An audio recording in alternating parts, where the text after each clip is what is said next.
attendees, and then we'll go into an introduction. Okay. Paulina, do you want to be the one to field questions just so that I don't have to worry about whether it's going to work or not? Yeah, I can do that. Amelia, you're here. If you want to be the one to like rally the troops, I mean. Yeah, I'm more than happy to. I rallied the troops on an earlier session. Get it again. All right. I'm going to go ahead and start admitting attendees. Okay. We are live.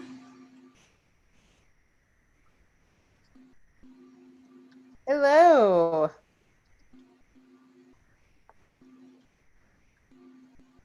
All right, welcome wherever you may be. Good afternoon, good evening to Zaster Annual. This is a roundtable session with Lauren Perkins, serial entrepreneur and startup CMO, managing director for Microsoft for Startups.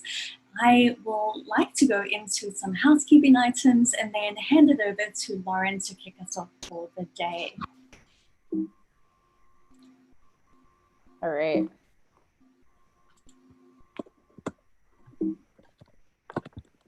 There we go. All right, there we go. Thank you, Lauren. Again, this is an interactive session, 30 minutes. It flies by really quickly, so it'll be action-packed with a lot of content.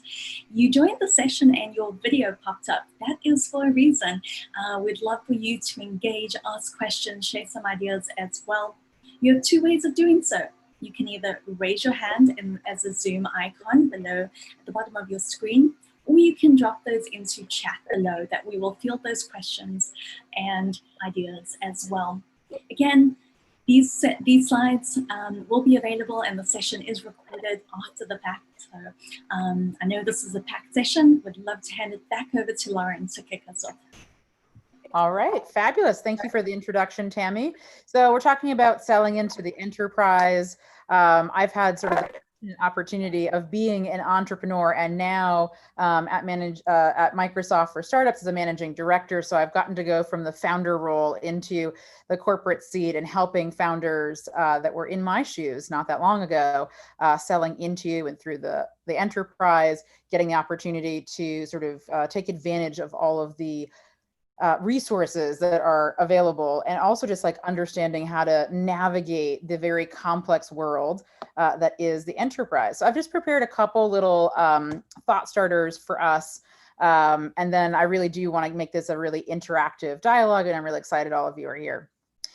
So my first sort of thought, and this is, you know, I'm just finishing like my first year at Microsoft. I was a founder, so did a go-to-market with enterprise for my last startup. And so now, you know, sort of being in the shoes of helping other founders do the same thing. One of the most interesting things is I see founders trying to pitch, you know, Microsoft clients and other people in our ecosystem is like the first thing of like just owning the win. Like, what is it going to take in order to sell through the enterprise, and taking accountability for understanding all of the players and what they need and what it's going to take to get it over the line. So the biggest thing that I've seen, and I'm sort of giving as advice as I'm working with our portfolio of startups, is when you come prepared with where and how you can make the business case for whatever decision makers that you're working with, it's really about creating and delivering value for that individual customer. And if you're selling into someplace like Microsoft, you might have 12 different decision makers that have 12 different use cases and 12 different business cases with different kinds of metrics and whatnot. And that can be a very dizzying place to start, but really important to kind of get an understanding and lay of that land. I see that we already have comments. Oh, we've got a little bit of Amelia sort of shepherding here. Okay, so let me get out of that.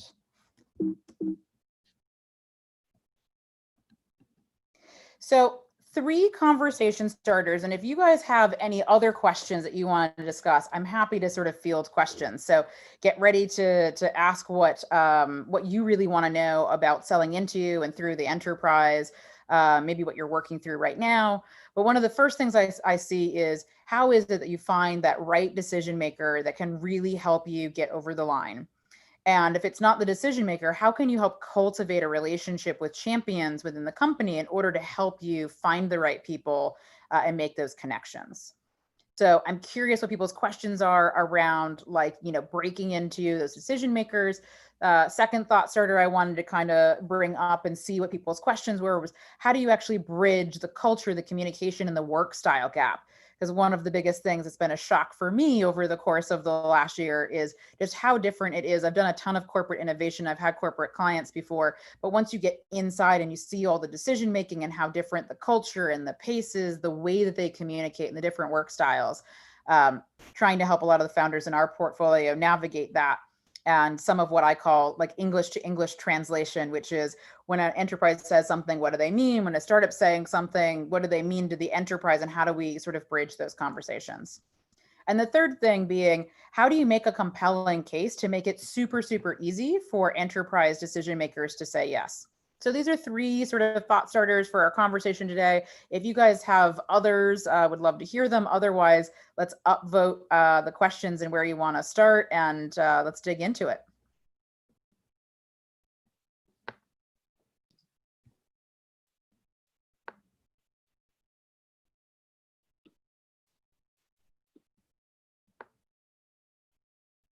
All right, feel free to chat to Lauren here. Which of the three you want to start with? I know, Lauren, we just had a virtual event not too long ago here at SaaStr that was all about enterprise. So I'm glad we're doing one more session here to help carry it over.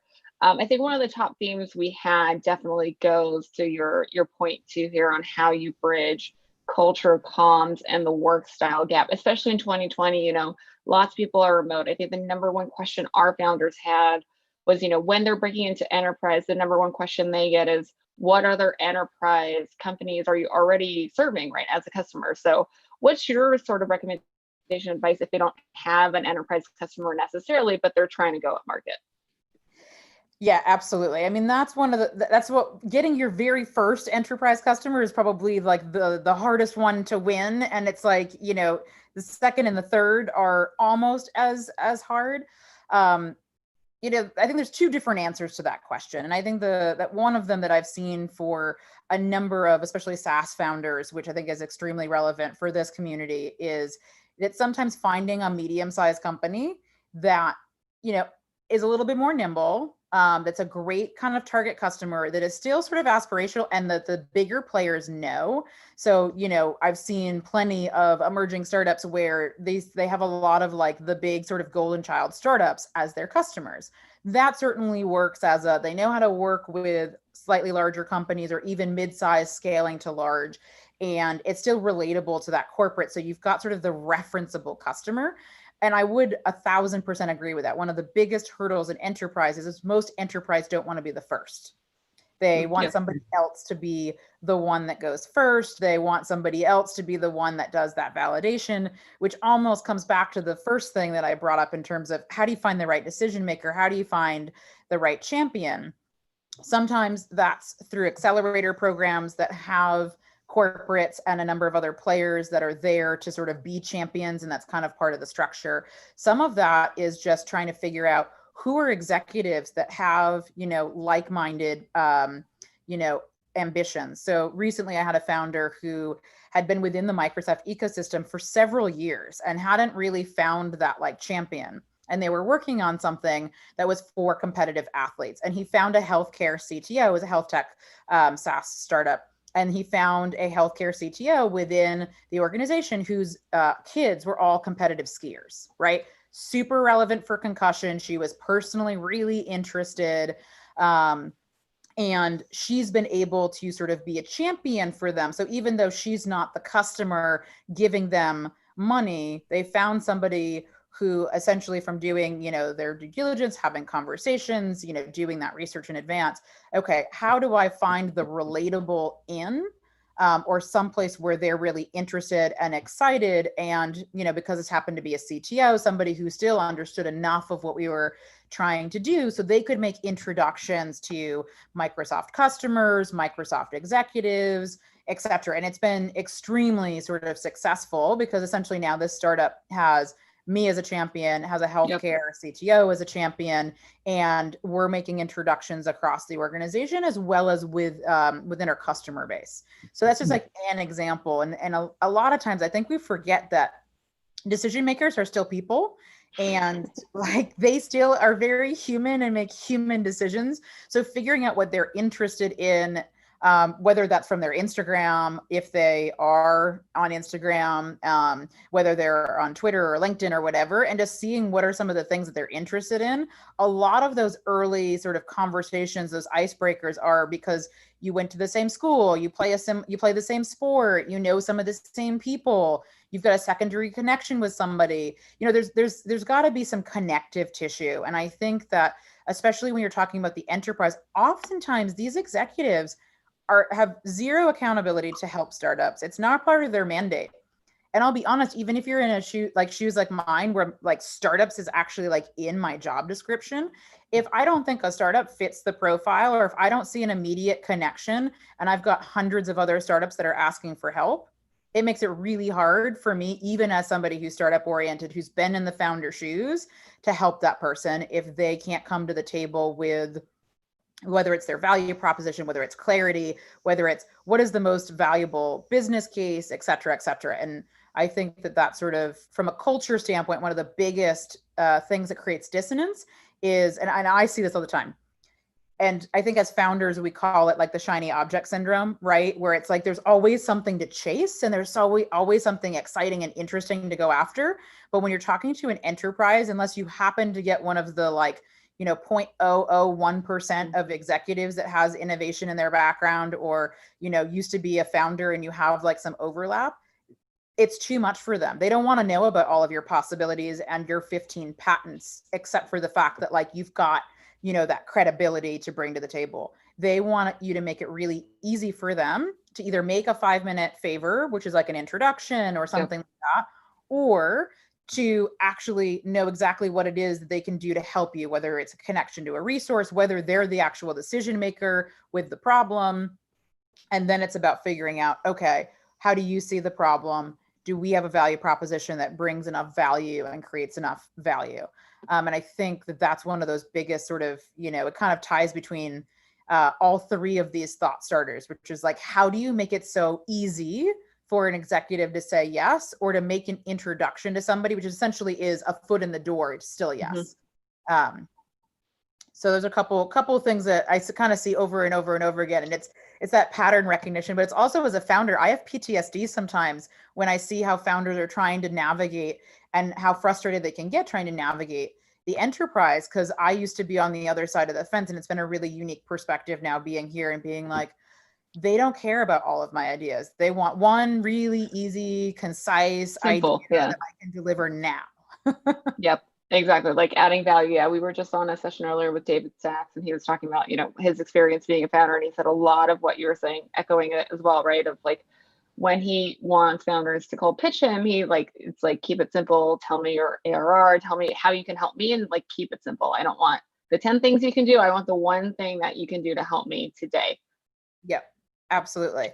I think that's, I think as founders, once you get the conversation with like a big enterprise and you see like all of the possibilities, or that like you want to work with them longer term, the startup constraints and focus sometimes is really sort of challenging. So I'm curious to hear some questions from folks that are on the line in terms of things like either specific questions or, how to break in, how to, questions that you guys are looking to get clarity on.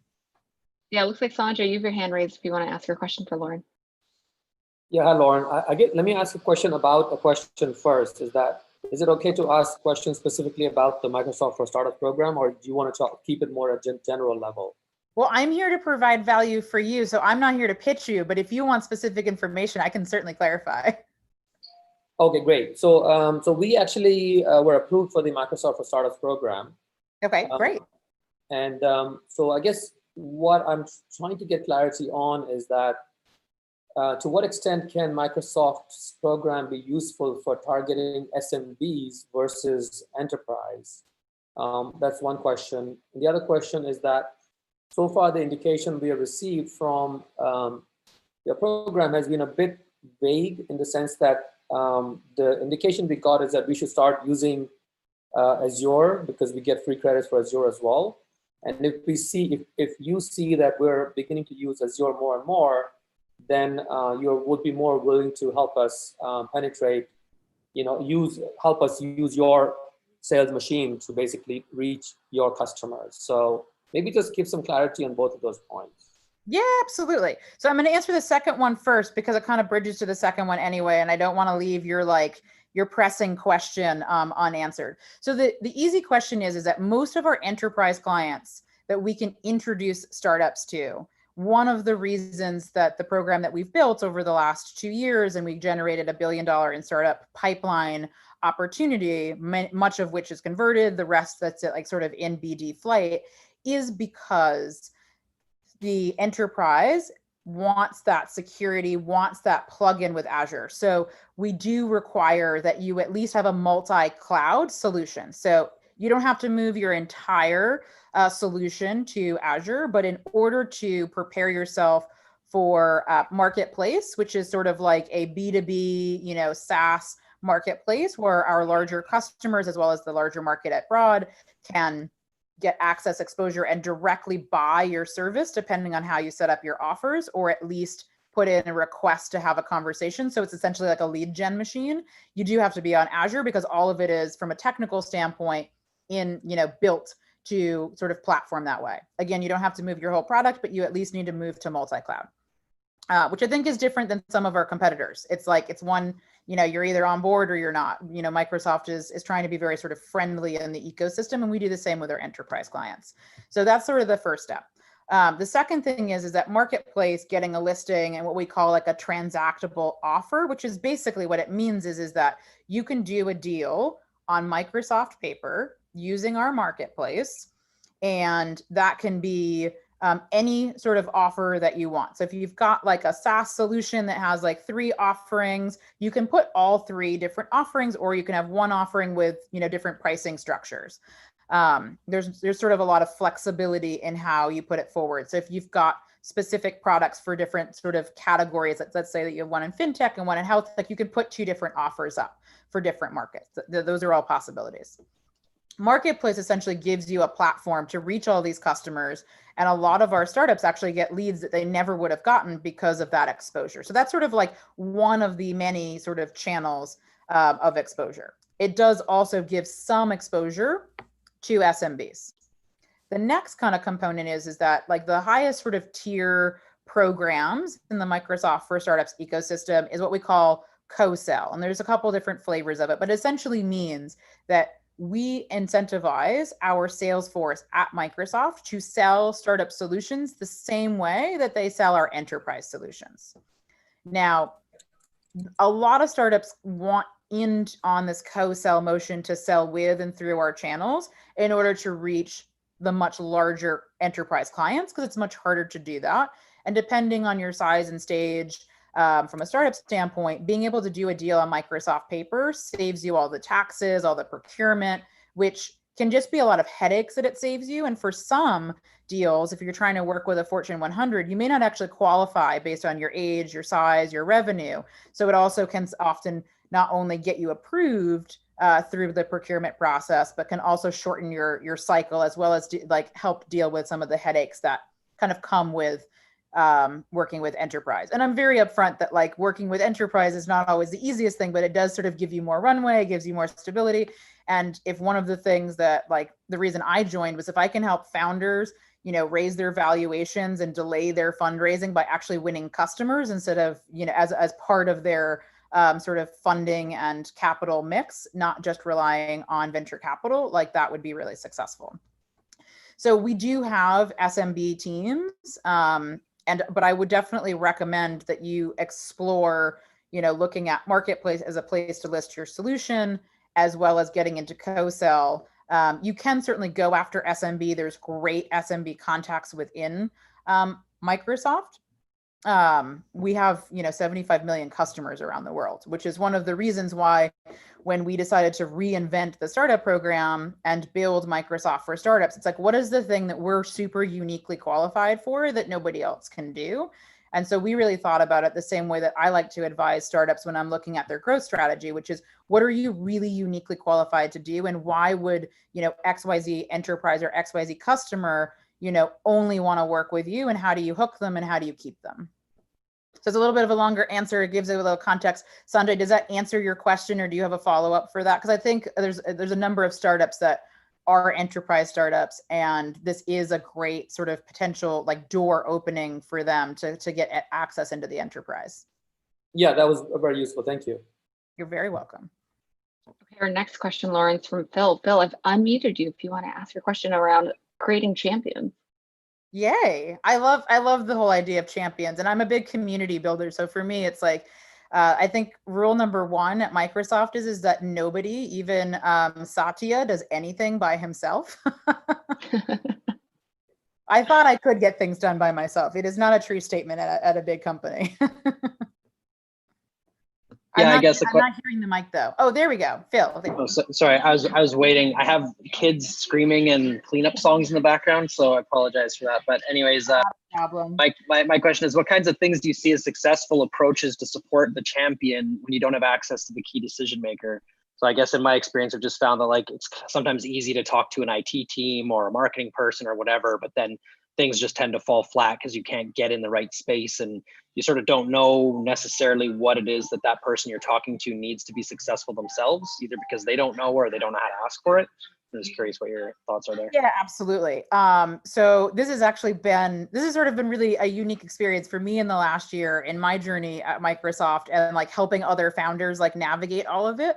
I think that there's a couple different things when it comes to supporting champions. And it's a fantastic question because they are one of your best ways in and trying to figure out what it is that they know versus don't know. So one of the first questions as a founder that I would recommend asking is, have they actually been successful in helping a startup be successful at whatever it is and that you're trying to do? So let's say that you're talking about the healthcare CTO who ended up being a wonderful champion for this, for this health tech startup.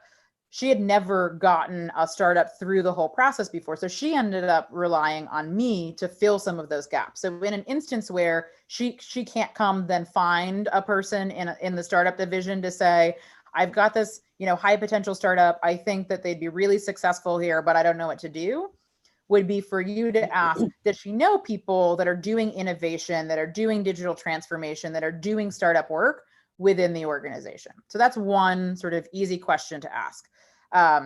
If they haven't done it before and they don't know anybody who has been successful in helping a startup into the enterprise before, then what I would sort of want to try and understand from this champion is, one, you always want to have to know what's in it for them. Because sometimes they just want to be able to say that they're doing something really cool, right? And that's like one of the top reasons why, somebody in enterprise will like help a startup. They're like, it's a fun thing for them to talk about that they're like helping this startup across the organization. It could be that they want to write about it. They have a thought leadership requirement as part of their job where they need to show that they're doing, innovative stuff. It could be that they actually see an opportunity to use you as a way to get into higher up decision makers.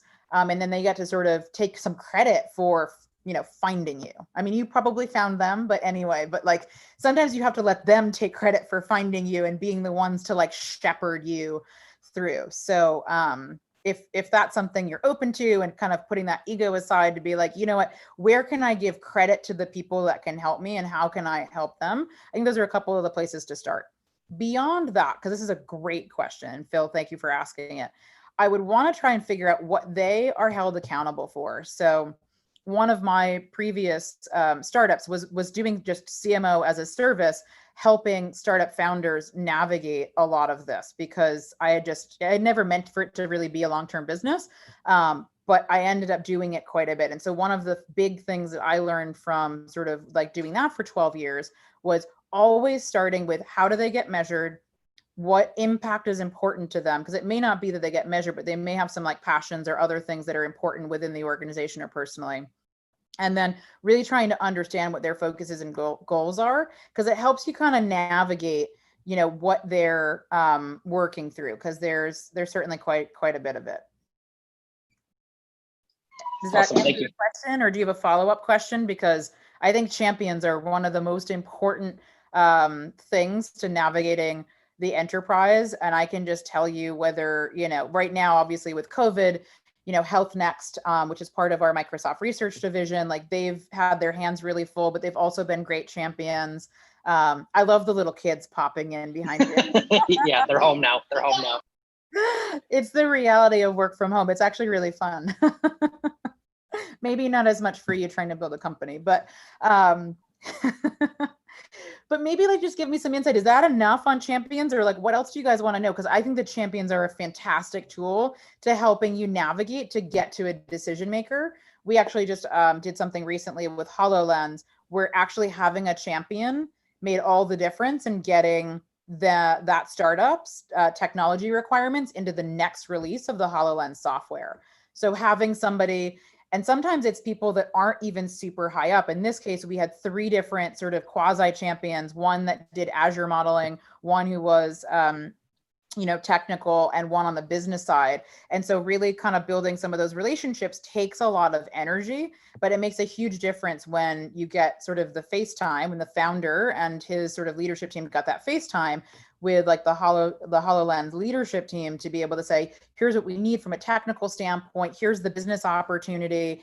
And honestly, a lot of us coach them on what that business opportunity was and how to navigate it and some of what we know about the insight, but then asking those questions like, what is it going to take to make this happen? How do you make your business case to your bosses and your peers to validate that this is a good use of time, money, energy, resources, et cetera, et cetera? Because sometimes you're not asking for money, right? Sometimes you're asking for technical support. Sometimes you are asking for them to come on board as a customer. So Lauren, you've got about 5 minutes left, and I want to make sure we get to this question from Jolyn on channel distribution. Yeah, absolutely. Hi, Lauren. This is great. My question is around how to best approach channel distribution partnerships. We're background-wise, we're like a sales force for worker risk management. Okay. And so we're a plug-in for existing HR systems. So that's something that's crucial to kind of expedite growth instead of the one-off demos. So I'd love some advice on that. Oh, it's such a meaty topic, especially with 5 minutes left. Let me see if I can do like the 60-second like channel partner strategy. And there are people at Microsoft who are like 10 times better at channel partner strategy than I am. Which my first recommendation would be to go look up who those people are, that is like actually like their job, because they're the ones that have a lot of the intel. And this is where those champions come into play. They may not actually end up being your decision maker, but asking people for advice on how they would do something, or what the need is, what the problems are. You start to get a lot of insight. So by the time you get to a decision maker, you sort of have used, learning and trying to be helpful as a way of like getting through the process.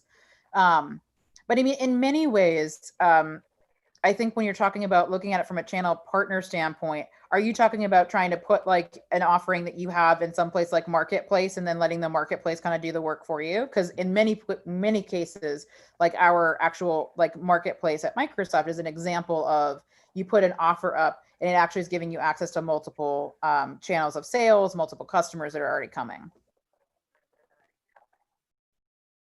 That's a good approach as well, I would think. The other would be to actually be almost like if there was a WordPress plugin, and we would be that plugin. Mm-hmm. Okay. So I think that you also have a really interesting sort of opportunity with technical enablement, if I think about it. So like, regardless of who the enterprise is, and I just gave, the Marketplace as an example, it's trying to figure out who are the actual technical people that you could go to, or who are the business people responsible for that Marketplace-like environment. Again, it doesn't have to be Microsoft's Marketplace, but you're looking for essentially the decision makers so that you can get yourself plugged into that Marketplace with an offer that people ideally can buy. And to be honest, the partnership is a huge, way that we do business. I always thought that from a startup standpoint, I was really good at partnerships, and Microsoft just takes that to a whole new level, because I'm a huge believer that you can't build everything yourself. And so if you can find shortcuts and ways to get further along, I think you absolutely should. Now, there's another sort of like easy-ish answer to what you're doing, which is finding some of those HR people that if you're building this, I'm sure somebody on your team or you already know, and figuring out where do they actually, what technologies are they using, and what, just as an information gathering, not first as a sales process, but more of a discovery process to figure out where are they buying, how are they buying, who makes the decisions, you know, how are they solving these problems currently, and is anyone looking at changing that current buying process, and just mapping that customer journey and the technical journey, which may not always be the same, and then using that to then build your sort of strategy and roadmap. And different companies have this set up very differently when they have channels for, you know, partner sales. But that would be how I would start the process without knowing, you know, all of the details of what you're working on. Does that help? Sorry. Thank you. Awesome. Well, I'm glad we got through one last question, Joe. Unfortunately, we're out of time, but as always, Lauren, thanks for joining us at SaaStr. How can folks get in touch with you if they have any follow-ups? Yeah, absolutely. People can tweet at me. I'm at Lauren Perkins, or on LinkedIn, I'm Lauren Perkins CMO, and happy to field more questions. Thank you very much. Thank you. Bye, guys.